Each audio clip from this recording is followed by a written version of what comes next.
여야가 내년도 예산안 처리에 극적으로 합의했습니다. 쟁점이 됐던 경찰국 예산과 법인세 인하 부분에서 서로 조금씩 물러난 겁니다. 국회 취재기자 연결해 보겠습니다. 이호정 기자.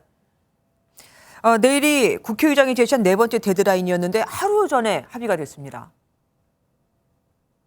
네, 맞습니다. 오늘 오후 5시 20분쯤 여야 원내대표가 내년도 예산안 그리고 예산 부수 법안을 일괄 타결하는 합의문을 발표했습니다.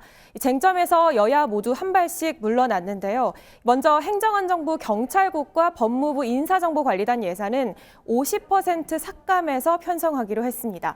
이 합법적 기관인 만큼 정규 예산을 편성해야 한다는 여당과 정당성이 검증될 때까지 예비비를 쓰라는 야당이 접점을 찾은 겁니다.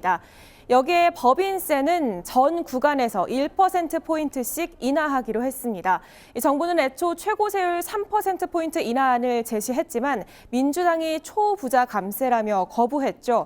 결국 최고세율이 아닌 4개 과세표준 구간 모두에서 1%포인트씩 낮추는 것으로 합의안이 마련된 겁니다. 여야 원내대표는 내일 오후 6시 본회의를 열어 내년도 예산안을 처리하기로 했습니다. 오후까지만 해도 합의가 될지 예측 불가였잖아요. 합의 배경은 뭡니까? 네, 예산 법정 처리 기한 지난 2일이었죠. 내일 본회의가 열리면 21일 만에 처리가 되는 건데요. 국회 선진화법 이후 최장기간의 지각 처리에 여야 모두 부담이 적지 않았습니다. 양당 얘기 직접 들어보시죠. 12월 9일을 넘기고는 정말 안절부절이었습니다만은 그래도 예측 가능하게 국가 예산 재정이 집행돼야 된다는 생각에 수십 차례 만나서 서로 의견을 좁히고 더 이상 우리가 국민들께 누를 끼쳐서는 안 된다는 생각과 함께 또 국정조사가 본격 시작된 만큼 또 국정조사에 좀 온전히 진행될 수 있게끔 저희가 또 협조하는 것도 중요하다는 차원에서 오늘 예산안 외에 주요 현안에 대한 합의도 오늘 있었는데요. 먼저 여야가 이태원 참사 국정조사 특별위원회 활동에 차질이 없도록 협조하기로 했고요.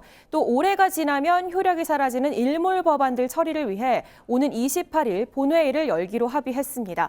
정부가 원점에서 재검토하기로 한 화물차 안전운임제나 영세사업장에 한해 적용되던 8시간 추가 연장 근로제 등이 여기에 해당이 되는데요. 여야 입장 차이가 워낙 큰 법안들이라 본회의 전에 합의가 될지는 미지수입니다. 지금까지 국회에서 MBN 뉴스 유호정입니다. 안녕하세요. 김주하입니다. 공정하고 신속한 MBN 뉴스, 유튜브를 통해서도 만나보실 수 있습니다. 특히 더 많은 뉴스와 라이브를 보고 싶으시다면 오른쪽을 눌러서 구독하시면 됩니다. 어렵지 않죠? 빠르고 정확한 뉴스로 계속 찾아뵙겠습니다. MBN 뉴스를 시청해 주신 여러분 고맙습니다.